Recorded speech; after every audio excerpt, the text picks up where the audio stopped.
네, 어제는 날씨가 너무 좋더라고요. 그죠? 따스한 햇빛을 즐길 수 있는 여유가 있어서 감사했던 토요일인데요. 제가 직장 생활을 이렇게 하면서 좋은 것들이 몇 가지 있습니다. 여러분도 생각하시겠지만 일단 수입이 있으니까 삶이 좀 편해지긴 하더라고요. 근데 이제 직장 생활을 하면서 좋은 것들이 뭐냐면 성도들의 삶에 대해서 같이 조금씩 더 공감할 수 있고 성도들이 삶에서 느끼는 어려움들도 같이 경험하면서 그 성도들의 그 애로점들도 좀 생각해 볼 수 있고 그렇습니다. 근데 가장 좋은 것 중에 하나가 뭐냐면 사람을 사귈 수 있다는 거죠.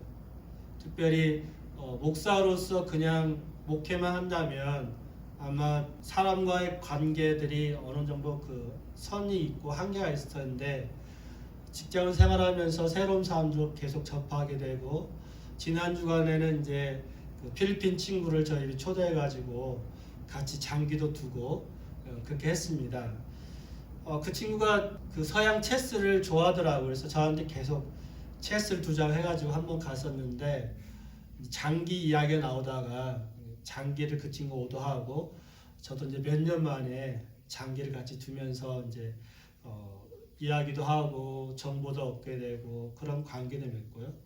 또 지난 주간에는 이제 그 인도에서 온 친구하고 이제 이야기를 나누면서 좀 새로운 것들 배우게 된 것이 있는데 그게 뭐냐면 제가 그 친구한테 너 인도 어디서 왔냐 물어봤는데 이 친구가 머뭇머뭇하더라고요. 그래서 왜 그런가 싶었는데 자기는 인도 사람도 아니고 파키스탄 사람도 아니다. 나는 캐슈미르 사람이다. 이렇게 이야기하는 거예요. 여러분 혹시 여성분들은 잘 아시겠지만 캐슈미르 숄 있거든요. 아세요? 제가 파키스탄 단기 선교 가면 가끔 저걸 살까 말까 늘 고민하다가 오는 경우가 많이 있는데 캐슈미르에서 나는 숄이 유명합니다. 그래서 이제 좋은 것들은 비싸게 팔리기도 하고 그러는데요. 저 지역은 분쟁 지역이잖아요. 중국이 조금 땅을 차지하고 있고 인도가 차지하고 있고 파키스탄이 차지하고 있고 그렇습니다. 그런데 거기서 온 그 친구는 여권은 인도 여권이지만 자기는 인도 사람이라고 생각하지 않아요. 자기는 캐슈미르 사람이라고 생각을 합니다. 그래서 자기의 그 정체성, 나는 누구인가, 나는 어느 나라 출신인가를 이야기할 때 인도 사람이 아니라 캐슈미르 사람이다. 이런 그 정체성을 갖고 있더라고요. 그래서 참 특별하다 이런 생각하게 됐는데요. 사실 우리 그리스도인들도 그러한 그리스도인만의 특별한 정체성이 존재합니다. 그래서 오늘 본문에 나오는 그 한 가지 1절에 나오는 것처럼 흩어진 나그네라는 그러한 정체성을 갖고 있어요.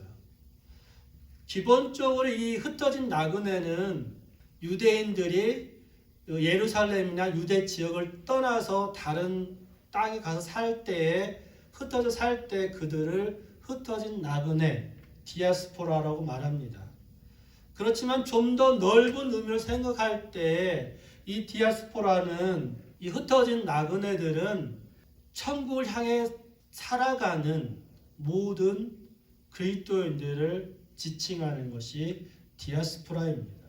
그래서 이 디아스포라라고 말할 때에 우리는 지금 흩어진 나그네라고 말할 때 우리는 방랑자가 아니라 정적 휘떠돈 사람들이 아니라 돌아갈 집, 돌아갈 본향, 천국이 분명히 존재한다는 겁니다.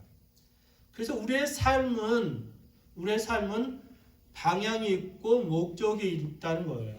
그리고 우리는 흩어져 살아가는 디아스포라인 것처럼 우리는 흩어져 뿌려진 씨앗과 같은 성도라는 거죠. 이 본래 디아스포라들은 오늘 본문의 1절에 나오는 디아스포라는 이제 5군데 지명이 나옵니다. 근데 이 5군데 그 나오는 이 지명은 본래 그 터키의 타우루스산 북쪽에 위치한 5지역에 흩어져 사는 유대인 그리스도인 성도들을 말합니다. 물론 그 가운데도 이방인 성도들도 있겠죠.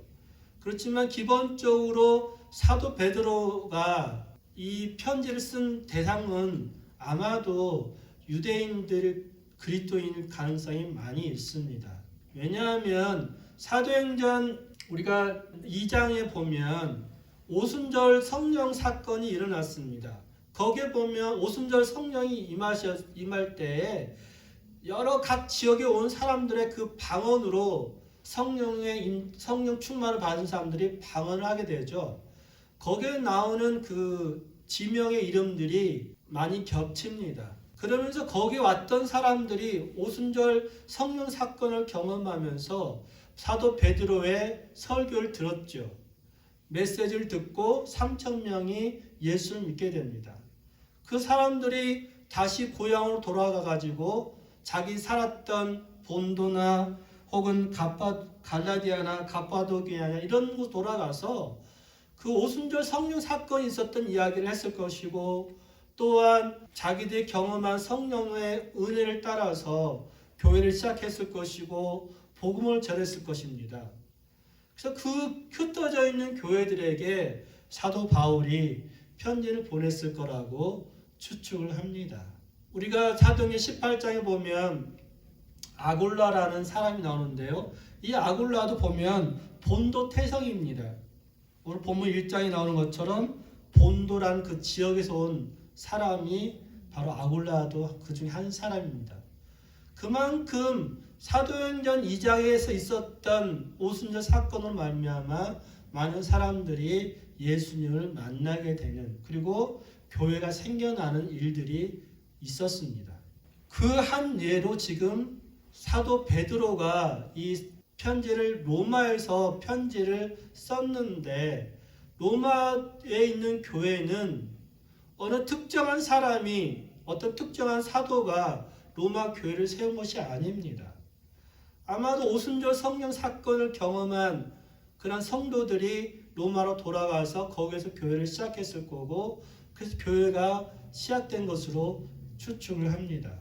그래서 이 디아스포라, 이 흩어진 성도들은 그냥 흩어져 있는 것이 아니라 그 흩어진 곳에서 뭔가 하나님의 나라를 위하여, 하나님의 일을 위하여 계속해서 일하고 애쓰고 헌신하고 믿음으로 살아간 사람들이 디아스포라입니다.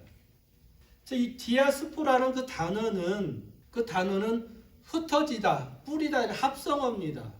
두 단어가 합쳐져서 디아스포라는 단어가 나왔는데, 우리가 한번 흩어지다고 한번 생각해 보십시오.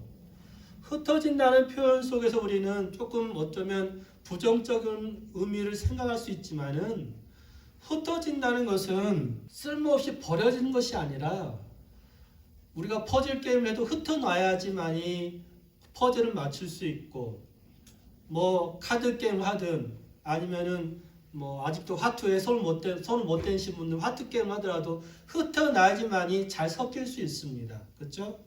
흩어져야 됩니다. 그렇게 흩어질 때에 뭔가 일이 일어나죠. 우리의 자녀들도 어떻습니까? 부모들이 계속 그 안에 품고 있으면 그냥 온실 속의 화초처럼 그렇게 자랄 수밖에 없습니다. 이 온실 속의 화초처럼 자라는 아이들을 강한 햇빛과 비바람과 이런 것들을 경험하게 함으로 말미암아 이 자녀들도 강하게 이 세상의 풍파에 맞설 수 있는 아이들로 자라는 것처럼 흩어져야 되죠. 그 예가 바로 사도행전 8장에 나옵니다. 초대교회가 예루살렘에 머물러 있을 때 하나님께서 사도행전 7장에 보면 스데반의 순교 사건과 함께 8장에 보면은 이제 사도행전 8장에 보면은 하나님이 예루살렘에 있는 교회를 핍박을 받도록 하십니다. 그래서 예루살렘에 머물고 있는 성도들이 흩어지죠. 흩어진 성도들이 그 예로 빌립이 사마리아 가서 복음을 전하기도 하고 이디오피아 내시에게 복음을 전하기도 하고요. 이 흩어진 성도들이 이제 안디옥 교회를 시작하게 되는 일이 일어납니다. 흩어질 때 복음이 전파되어지고 흩어질 때 교회가 세워지게 됩니다. 또한 이 흩어진다는 그 단어와 함께 뿌려졌다라는 단어가 같이 만났다고 했는데, 여러분, 뿌려진다는 것은 뭔가 열매를 바라잖아요. 열매를 기대합니다. 뭔가 수확을 기대합니다. 또 뭐 반복되는 이야기일 수도 있겠지만은 저 집에는 아직도 깻잎이 있습니다. 깻잎 장아찌가 있어요. 여름에 키웠던 깻잎을 잘 담아서 먹습니다. 아마도 이제 곧 4월 달쯤 되면 제가 깻잎 모종을 하겠죠. 근데 깻잎은 보통 깨 씨는 그냥 뿌리입니다. 뿌리고 솎아내기도 하고 그러는데 우리가 잘 구할 수 없기 때문에 그걸 하죠. 그런 것처럼 뭔가 기대하고 흩어 뿌리는 겁니다.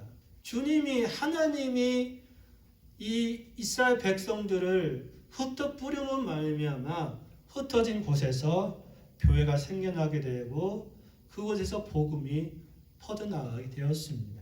그래서 우리는 특별한 목적, 이유가 있는 흩어져 뿌려진 씨앗과 같은 성도입니다. 그런데 흩어 뿌려진 씨앗 같은 성도들이 버려진 것이 아니라 보내진 거라는 거죠. 우리는 보내진 존재입니다. 여러분 한번 생각을 이제 구약으로 한번 가보십시오. 여러분 잘 아시는 요셉 이야기를 한번 해볼게요. 요셉이 아버지의 사랑을 독차지했습니다. 그 형들은 양을 치죠. 가축을 칩니다. 그래서 아버지가 요셉한테 형들한테 가가지고 양들과 형들 잘 있는지 보고 와라라고 창세기 37장에 보면 요셉을 형들에게 보냅니다. 야곱이 요셉을 버린 것이 아니라 야곱이 요셉을 보내었습니다. 그럼에도 불구하고 그의 형들은 어떻게 했어요? 그의 형들은 구덩이에다 요셉을 잡아서 구덩이에 던져버렸죠. 버려버렸습니다. 그리고 그 형들은 그 요셉을 팔아버렸습니다. 형들의 관점에 볼 때는 요셉은 아무 이제 쓸모도 없고 우리한테는 이득이 안 되는 존재처럼 느껴지는 쓸모없는 버림받기에 합당한 사람처럼 보입니다. 그러나 분명히 야곱은 요셉을 보내었습니다. 똑같이 하나님도 예수님을 어떻게 하셨어요? 이 땅에 보내었습니다. 그런데 많은 유대인 지도자들이 예수님을 십자가에 못 박히고 합당한 자로 여기고 예수님을 십자가에 못 박히고 죽이죠. 그것이 요셉과 요셉이 요셉을 통해서 예수님의 모습을 보여준 하나의 사건입니다. 그렇지만 분명한 것은 요셉은 말합니다. 내가 이 애굽에 팔려온 것은 형들이 판 것이 아니라 하나님이 보내었다라고 말씀합니다. 고백을 해요. 왜? 하나님이 우리 아버지와 우리 가족들을 구원하기 위해서 나를 이곳에 보내었다라고 요셉은 스스로 고백을 해요. 우리 한번 성경 찾아보겠습니다. 네, 창세기 45장 5절부터 보겠습니다. 창세기 45장은 요셉의 형들이 그 애굽으로 식량을 사러 왔다가 사고 또 뭐 베냐민이 잡히고 이런 과정 가운데 드디어 요셉이 자기의 신분을 밝히면서 하는 말입니다. 우리 창세기 45장 5절부터 8절 말씀까지 한 목소리로 같이 읽겠습니다. 당신들이 나를 이곳에 팔았다고 해서 근심하지 마소서, 한탄하지 마소서. 하나님의 생명을 구원하시려고 나를 당신들보다 먼저 보내셨나이다. 이 땅에 2년 동안 흉년이 들었으나 아직 5년은 가까이도 못하고 출소 못할지라. 하나님이 큰 구원으로 당신들의 생명을 보존하고 당신들의 후손을 세상에 두시려고 나를 당신들보다 먼저 보내셨나니 그런즉 나를 이리로 보낸 이는 당신들이 아니요 하나님이시라. 하나님이 나를 바로에게 아버지로 삼으시고 그 온 집의 주로 삼으시며 애굽 온 땅의 통째로 삼으셨나이다. 아멘. 이 요셉의 고백처럼 생명의 구원을 위하여 하나님 보내셨다고 말합니다. 예수님도 똑같이 하나님께서 생명의 구원함을 위하여 보내셨습니다. 그래서 예수님 말씀하시죠. 건강한 자에게는 의원이 필요 없는 것처럼, 병든 자에게 의원이 필요한 것처럼 나는 의인을 부르러 온 것이 아니라 죄인을 부르러 오셨다라고 예수님이 고백을 하십니다. 이렇게 요셉은 하나님이 나를 보내셨다라고 말하지만 분명한 것은 요셉은 다시 돌아갈 곳이 있다라고 또 그는 고백을 해요. 우리 창세기 45장 펴셨으니까 50장 읽어보겠습니다. 50장 먼저 20절을 한번 읽고요. 같이 20절 읽겠습니다. 당신들을 날 해하였으나 하나님은 그것을 선으로 바꾸사 오늘같이 많은 백성의 생명을 구원하게 하시려 하셨나니. 생명을 구원하게 보내셨는데, 그렇지만 요셉은 분명히 말합니다. 난 돌아가야 된다라고 말하는데요. 우리 24절 읽겠습니다. 요셉이 그의 형제들에게 이르되 나는 죽을 것이나 하나님이 당신들을 돌보시고 당신들을 이 땅에서 인도하여 내사 아브라함과 이삭과 야곱에게 맹세하신 땅에 이르게 하시리라 하고, 요셉이 또 이스라엘 자손에게 맹세시켜 이르기를 하나님이 반드시 당신들을 돌보시리니 당신들은 여기서 내 해골을 메고 올라가겠다 하라 하였더라. 아멘. 분명히 다시 돌아갈 것이다라고 요셉은 죽기 전에 예언처럼 이야기를 합니다. 다시 말해서 요셉은 나는 지금 애굽의 바로의 아버지처럼 총리가 되었지만은 이젠 죽을 거지만 나는 다시 우리 조상들에게 약속했던 땅으로 돌아갈 것이다라고 말을 하죠. 본향으로 돌아갈 것이라고 말을 합니다. 그런 것처럼 우리의 삶 또한 다시 돌아갈 본향에 있는 나그네라는 겁니다. 그래서 우리는 버려진 존재가 아니라 보내진 존재라는 거예요. 그것은 예수님이 더 분명하게 보여주시죠. 예수님께서 십자가에 죽으실 때 어떻게 외치셨습니까? 마가복음 15장 34절 우리 같이 읽겠습니다. 제9시에 예수께서 크게 소리질러 이르시되 엘리 엘리 라마 사박다니 하시니, 이를 번역하면 나의 하나님 어찌하여 나를 버리시나이까 하는 뜻이야. 누가 그러더래요.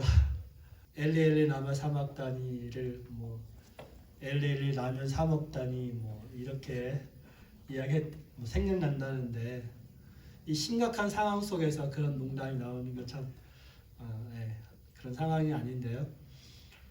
예수님께서 십자가 죽으실 때 나의 하나님 어찌하여 나를 버리셨나이까라고 예수님이 외치십니다.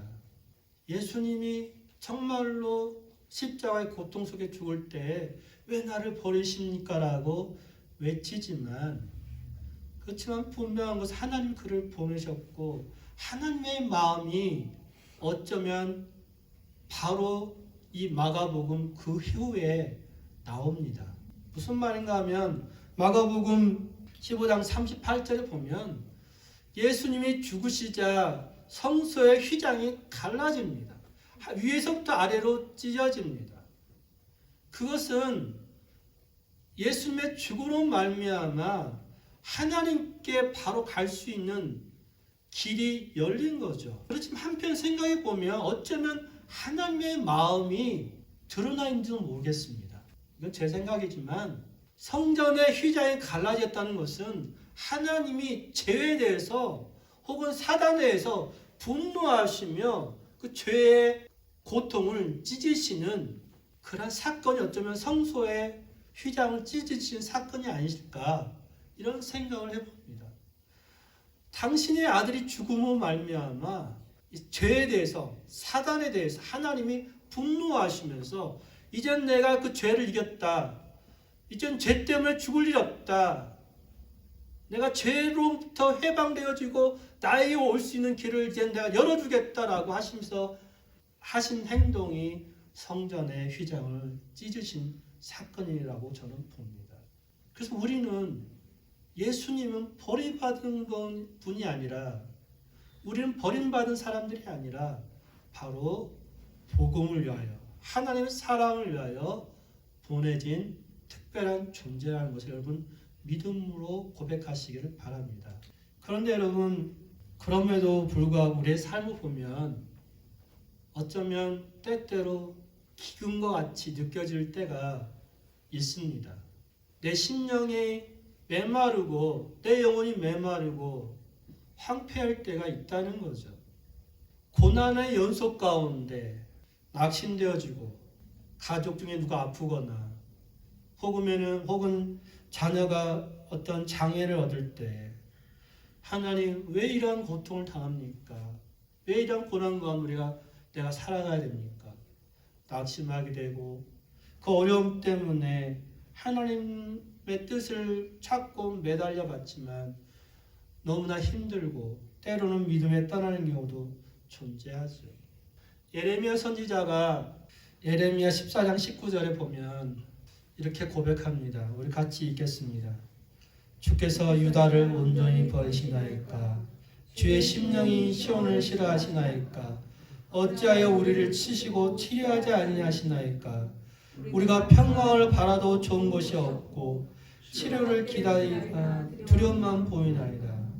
지금 이스라엘 가운데 기근이 닥쳐왔습니다. 우상 숭배로 말미암아 이스라엘 땅 가운데 기근으로 하나님께서 징계를 내리셨습니다. 그래서 예레미야가 이렇게 고백합니다. 언제까지 하나님 우리를 버리시고 이렇게 고통 가운데 두시렵니까? 왜 우리를 이렇게 싫어하십니까?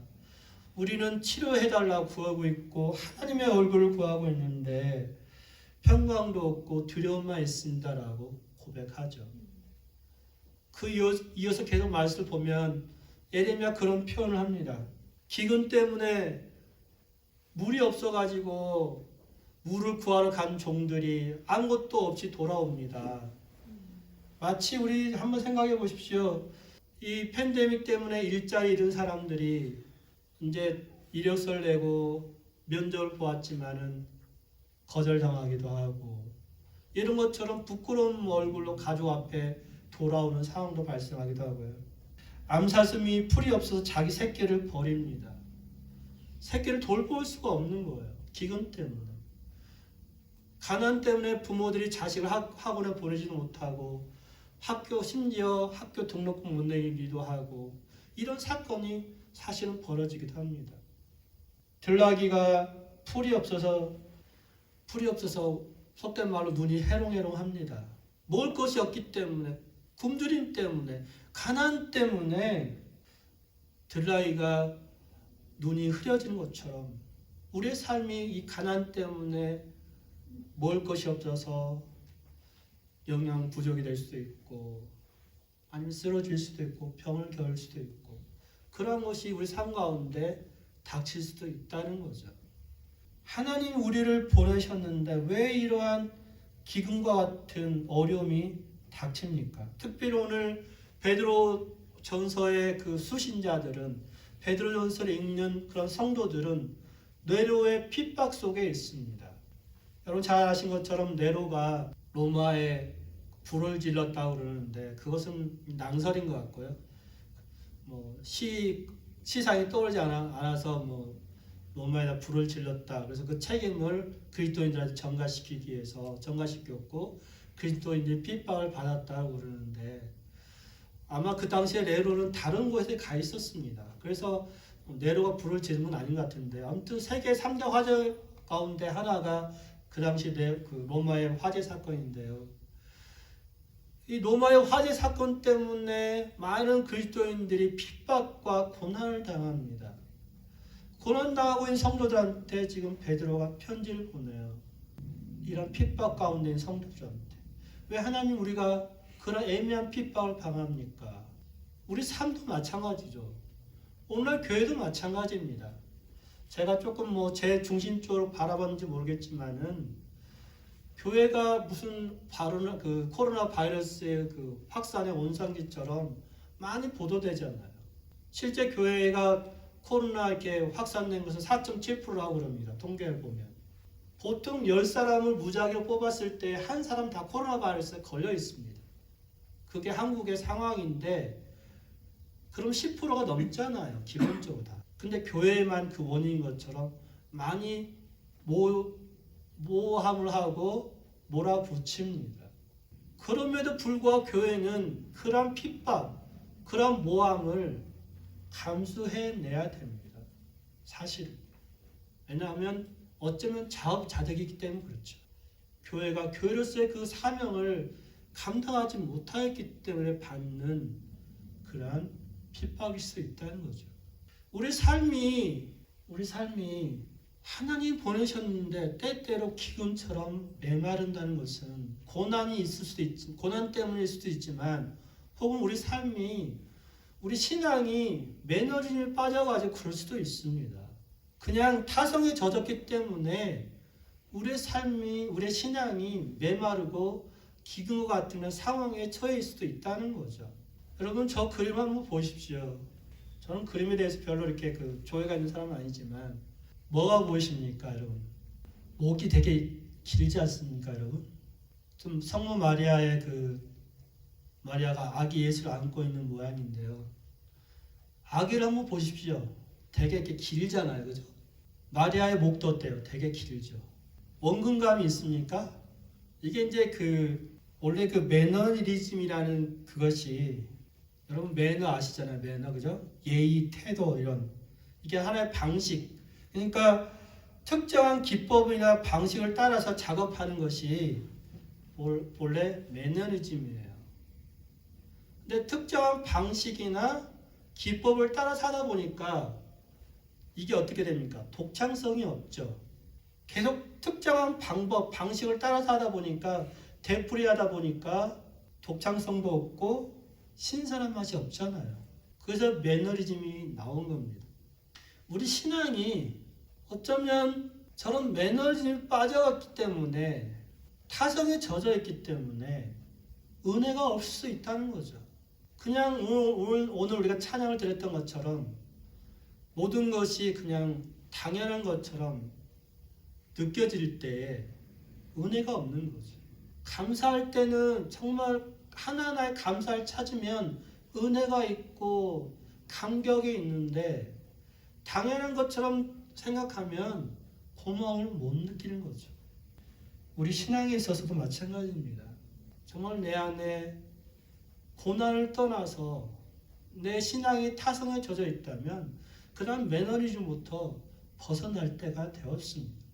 온라인으로 예배 드리면서 그냥 온라인 예배 틀어놓고 물 마시고 커피 마시고 이렇게 간식 먹고 그러면서 예배 드리는 것들, 이거 한 번, 두 번 하다 보면 타성에 젖게 되죠. 여러분, 오늘 이 시간 예배에 오셨는데 저도 마찬가지입니다. 목사인 저도 예배를 준비하며 또 예배를 참여한 여러분도 마찬가지고, 예배 임할 때 혹시 내가 매너리즘에 빠져서 은혜가 없지 않는가, 이런 것들도 한번 생각해 보셔야 됩니다. 그래야지만이 우리가 정말로 다시 한번 왜 하나님이 예배에 부르셨고, 왜 하나님 나를 이곳에 보내셨고, 이러한 부르심의 감격을 회복할 수 있다고 봅니다. 사랑하는 성도 여러분, 우리는 용도 폐기되거나 유통기한이 지난 그냥 쓸모없이 버려진 쓰레기 인생이 아닙니다. 나쁜 바이러스 퍼뜨리거나 병균을 퍼뜨린 그런 존재가 아닙니다. 우리는 정말로 믿음의 샘플이고, 우리는 믿음의 본보기일 수 있습니다. 우리는 정말 유산균처럼 겨울 되기 전에 할머니가, 어머니가 메주를 떠서 말려놓으면 거기에 좋은 균이 생기는 것처럼 우리는 정말 소중한 중요한 존재들입니다. 여러분 기억하십시오. 오늘 본문에 말합니다. 본문 1장 2절에 보면 하나님이 우리를 미리 아셨다라고 아시고 택하셨다고 말합니다. 하나님이 우리를 미리 아시고 택하실 뿐만 아니라 성령께서 우리를 거룩하게 하시고 또한 우리로 순종하게 하신다고 말씀합니다. 그리고 예수님이 우리를 피를 뿌려서 정결하게 하셨다라고 말씀합니다. 우리는 정말 거룩한 피 뿌림 받은 보냄 받은 성도들입니다. 그래서 여러분, 우리 오늘 하루의 삶이 그렇게 쓴 인생의 고달픈 인생 가운데 쿠키 같은 핫초콜릿 같은 그런 정말로 쓴 인생 가운데 단맛을 주고 기쁨을 주고 감사를 줄 수 있는 그런 성도들이 되시기를 예수 그리스도의 이름으로 축원합니다. 시편 74편 말씀 봉독해 드리겠습니다. 여러분 눈을 감고 읽으시면서 이 7편 74편 말씀은 이스라엘 성전 가운데 성전이 회파되고 회당이 회파되고 우상 위에 제단이 들어오고 그런 상황 속에서 어느 저자가 쓴 것이 시편 74편입니다. 이 말씀을 읽으시면서 이 말씀 속에서 여러분 말씀을 보셔도 좋고 혹은 눈을 감고 묵상하셔도 좋고 묵상하시면서 하나님을 찾으시는 하나님 음성을 들으시는 그러한 시간이 되셨으면 좋겠습니다. 하나님이여 주께서 어찌하여 우리를 영원히 버리시나이까? 어찌하여 주께서 기르시는 양을 향하여 진노의 연기를 뿜으시나이까? 옛적부터 얻으시고 속량하사 주의 기업의 지파로 삼으신 주의 회중을 기억하시며 주께서 계시던 시온산도 생각하소서. 영구히 파멸된 곳을 향하여 주의 발을 옮겨 놓으소서. 원수가 성소에서 모든 악을 행하였나이다. 주의 대적이 주의 회중 가운데에서 떠들며 자기들의 깃발을 세워 표적으로 삼았으니 그들은 마치 도끼를 들어 삼림을 베는 사람 같으니이다. 이제 그들이 도끼와 철퇴로 성소의 모든 조각품을 쳐서 부수고 주의 성소를 불사르며 주의 이름이 계신 곳을 더럽혀 땅에 엎었나이다. 그들이 마음속으로 이르기를 우리가 그들을 진멸하자 하고 이 땅에 있는 하나님의 모든 회당을 불살랐나이다. 우리의 표적은 보이지 아니하며 선지자도 더 이상 없으며 이런 일이 얼마나 오랬는지 우리 중에 아는 자도 없나이다. 하나님이여 대적이 언제까지 비방하겠으며 원수가 주의 이름을 영원히 능욕하리이까? 주께서 어찌하여 주의 손 곧 주의 오른손을 거두시나이까? 주의 품에서 손을 빼내시어 그들을 멸하소서. 하나님은 예로부터 나의 왕이시라. 사람에게 구원을 베푸셨나이다. 주께서 주의 능력으로 바다를 나누시고 물 가운데 왕들의 머리를 깨뜨리셨으며 리오 야단의 머리를 부수시고 그것을 사막에 사는 자에게 음식물로 주셨으며 주께서 바위를 쪼개어 큰 물을 내시며 주께서 늘 흐르는 강들을 마르게 하셨나이다. 낮도 주의 것이요 밤도 주의 것이라. 주께서 빛과 해를 마련하셨으며 주께서 땅의 경계를 정하시며 주께서 여름과 겨울을 만드셨나이다. 여호와여 이것을 기억하소서. 원수가 주를 비방하며 우매한 백성이 주의 이름을 능욕하였나이다. 주의 맷비둘기의 생명을 들짐승에게 주지 마시며 주의 가난한 자의 목숨을 영원히 잊지 마소서. 그 언약을 눈여겨보소서. 무릇 땅의 어두운 곳에 포악한 자의 초소가 가득한나이다. 학대받은 자가 부끄러이 돌아가게 하지 마시고 가난한 자와 궁핍한 자가 주의 이름을 찬송하게 하소서. 하나님이여 일어나 주의 원통함을 푸시고 우매한 자가 종일 주를 비방하는 것을 기억하소서. 주의 대적들의 소리를 잊지 마소서. 일어나 주께 항거하는 자의 떠드는 소리가 항상 주께 상달되나이다. 아멘.